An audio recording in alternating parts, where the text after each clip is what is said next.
Bismillah ar-Rahman ar-Rahim. Mes chers frères, mes chères sœurs, Assalamu alaikum wa rahmatullahi wa barakatuh.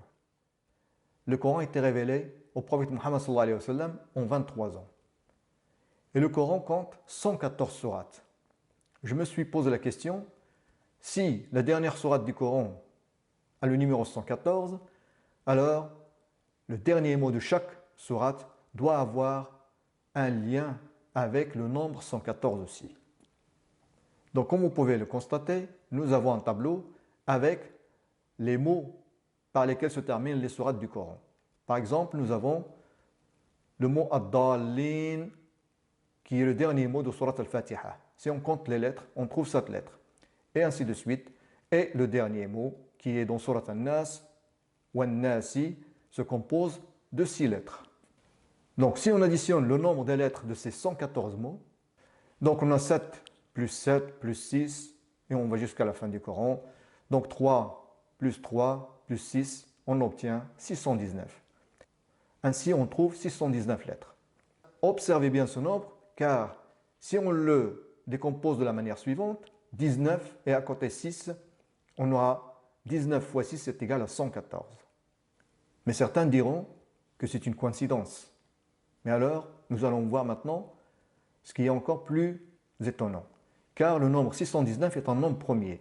Et si on cherche l'ordre de ce nombre parmi les nombres premiers, nous allons voir qu'il est classé 114e parmi les nombres premiers.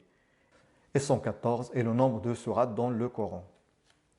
Après cette concordance, je me suis dit, si la fin des sourates fait référence au nombre 114, qui est le nombre de sourates du Coran, qu'en est-il des mots qui se trouvent au début des sourates? Donc j'ai rassemblé le premier mot de chaque sourate dans un tableau, et après j'ai compté les lettres. Donc ici vous avez le tableau. Par exemple, sourate Al-Fatiha commence par le mot Bismi, qui se compose de 3 lettres. Et la dernière sourate, qui est sourate An-Nas, commence par le mot Qul, qui se compose de 2 lettres. Maintenant, si on additionne le nombre des lettres de chaque mot par lequel commence une sourate dans le Coran, donc nous avons 3, plus 3, plus 3, et on va vers la fin, plus 2, plus 2, plus 2, on obtient 431. Donc on a bien 431 lettres. Et 431 est un nombre premier, et il est classé 83e parmi les nombres premiers. Mais à quoi fait référence ce nombre 83? Donc ce qui est plus étonnant, c'est que le nombre 83 est aussi un nombre premier. Et le nombre 83 se classe 23e parmi les nombres premiers. Et 23 est aussi le nombre des années de la révélation du Coran au prophète Muhammad sallallahu alayhi wa sallam.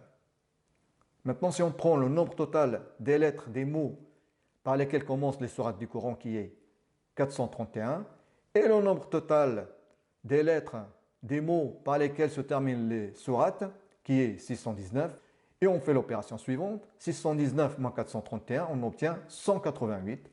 188 est égal à 47 fois 4. 47 est aussi le numéro de Surat Muhammad sallallahu alayhi wa sallam, qui a eu la révélation du Coran. Et ce qui est encore plus étonnant, c'est que dans le Coran, le nom Muhammad se répète 4 fois. Donc ainsi, grâce aux mots avec lesquels commencent les 114 sourates du Coran et celles par lesquelles les sourates se terminent, nous avons des indications sur la période de la révélation du Coran, qui a duré 23 ans, et durant lesquelles le Coran, qui est composé de 114 sourates, a été révélé au prophète Muhammad sallallahu alayhi wa sallam. Barakallahu fikum et qu'Allah vous facilite. Wassalamu alaykum wa rahmatullahi wa barakatuh.